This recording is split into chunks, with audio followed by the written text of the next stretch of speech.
민수기 17장 1절에서 13절입니다. 키워드는 아론의 지팡이, 생명의 하나님, 신자의 정서입니다.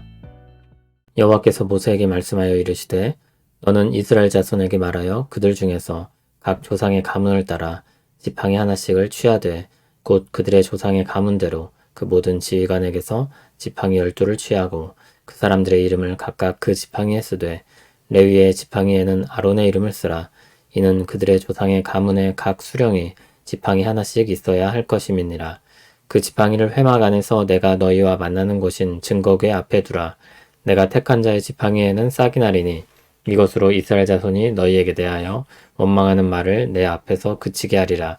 모세가 이스라엘 자손에게 말하매 그들의 지휘관들이 각 지파대로 지팡이 하나씩을 그에게 주었으니 그 지팡이가 모두 12이라. 그 중에 아론의 지팡이가 있었더라. 모세가 그 지팡이들을 증거의 장막 안 여호와 앞에 두었더라. 이튿날 모세가 증거의 장막에 들어가 본즉 레위 집을 위하여 낸 아론의 지팡이에 움이 돋고 순이 나고 꽃이 피어서 살구 열매가 열렸더라. 모세가 그 지팡이 전부를 여호와 앞에서 이스라엘 모든 자손에게로 가져오매 그들이 보고 각각 자기 지팡이를 집어들었더라. 여호와께서 또 모세에게 이르시되 아론의 지팡이는 증거궤 앞으로 도로 가져다가 거기 간직하여 반역한 자에 대한 표징이 되게 하여 그들로 내게 대한 원망을 그치고 죽지 않게 할지니라. 모세가 곧 그같이 하되 여호와께서 자기에게 명령하신 대로 하였더라. 이스라엘 자손이 모세에게 말하여 이르되 보소서 우리는 죽게 되었나이다. 망하게 되었나이다. 다 망하게 되었나이다. 가까이 나아가는 자 곧 여호와의 성막에 가까이 나아가는 자마다 다 죽사오니 우리가 다 망하여야 하리이까. 아멘. 하나님께서 모세에게 명령을 내리십니다. 조상의 가문을 따라 12지팡이를 취하고 각 지팡이의 이름을 쓰게 했습니다. 레위 지팡이에는 아론의 이름을 쓰게 했습니다. 다른 사람들의 이름은 소개되지 않습니다. 여기서의 관심이 아론의 지위를 증명하는 것이기 때문입니다. 모든 지팡이들은 지성소 안에 있는 증거궤 앞에 두게 하셨습니다. 하나님은 택하신 자의 지팡이에 싹이 나게 하심으로 원망을 그치게 하려고 하신다고 말씀하십니다. 아론의 지위에 대한 논쟁을 더욱 분명하게 정리하시기 위한 것입니다. 말씀하신 대로 지팡이를 지성소에 두고 하루가 지났습니다. 모세가 들어가서 확인해 보니까 아론의 지팡이에만 싹이 났습니다. 열매까지 맺혔습니다. 살구 열매라고 했는데 보통 아몬드 열매라고 봅니다.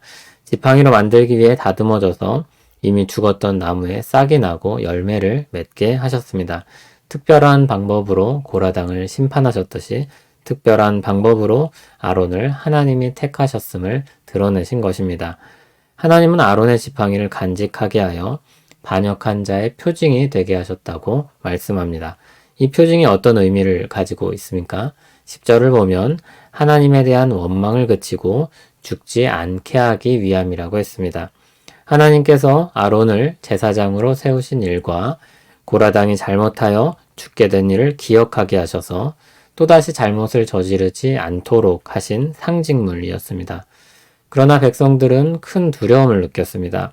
하나님이 의도하신 말씀을 들었지만 그 말씀을 제대로 듣지 않은 것입니다. 그들은 망하게 되었다고 한탄했습니다. 하나님께서는 자신에게 가까이 나오도록 하신 일이었음에도 그들은 하나님께 가까이 나아갈 수 없다고 이야기했습니다. 하나님의 뜻은 회개하고 돌이켜 생명을 얻는 것입니다. 잘못한 것을 깨닫고 돌이켜 하나님께 돌아오면 생명을 얻게 됨을 알게 하십니다. 언제나 돌이켜 사는 것이 하나님의 뜻입니다. 그러나 이스라엘 백성들은 살 생각을 안 하고 죽었다고 생각했습니다. 말씀을 제대로 듣지 않았기 때문입니다. 그것은 한 달란트 받은 자처럼 주인을 완악한 자로 잘못하는 것과 같습니다. 그들은 모세가 고백했던 것처럼 하나님을 모든 육체의 생명의 하나님이라고 믿어야 했습니다. 생명의 하나님이신 그분의 말씀을 들어야 했습니다. 자비로우신 하나님께 믿고 돌이켜 나아가야 했습니다. 하나님의 뜻은 멸망이 아니라 사는 것이었습니다. 하나님은 모세와 아론과 같은 중보자를 통해 여신 살 길을 보여주셨습니다. 그러므로 우리는 하나님 앞에 설 때 절망이 아니라 소망을 모아야 합니다. 멸망할 것만 같은 두려움이 아니라 자비로 말미암은 생기를 얻어야 합니다. 하나님은 택하신 중보자를 통해 은혜를 베푸십니다. 그리스도 안에서 우리는 결코 망하지 않습니다. 망할 수밖에 없던 죽은 자의 자리에서 소망이 있는 산 자의 자리로 옮겨졌습니다. 주님이 믿는 자들 곁에 서심으로 말미암은 은혜입니다. 신자는 하나님 앞에 죄인이며 죽은 자였다가 의인이며 산자로 여겨지게 된 사람들입니다. 이를 이루신 것은 예수 그리스도입니다. 이 은혜를 아는 자로서 우리가 가져야 할 정서는 무엇일까요? 잘못된 극단이 있을 것입니다. 한쪽으로 치우치면 죄인이 구원받았으니 평생 죄인임을 기억하며 자책하는 것입니다.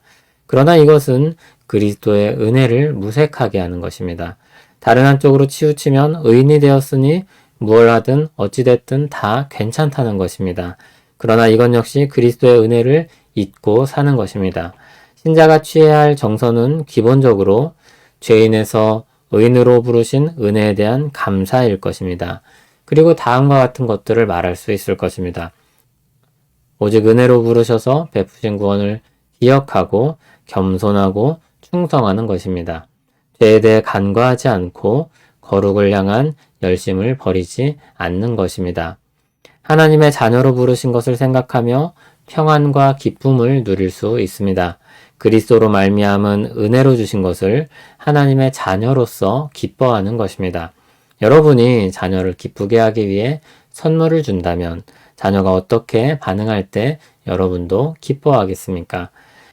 하나님이 베푸신 은혜를 기억하며 주님 안에서 그리고 주님과 함께 기뻐하는 우리 되길 바랍니다. 그 기쁨이 우리의 예배가 되고 그 기쁨이 우리의 섬김이 되길 소원합니다. 하나님과 우리 사이에 서셔서 우리를 구원하시는 그리스도의 은혜를 찬송합니다. 행한 것 없이 큰 선물을 받았습니다. 감사하고 기뻐하길 원합니다.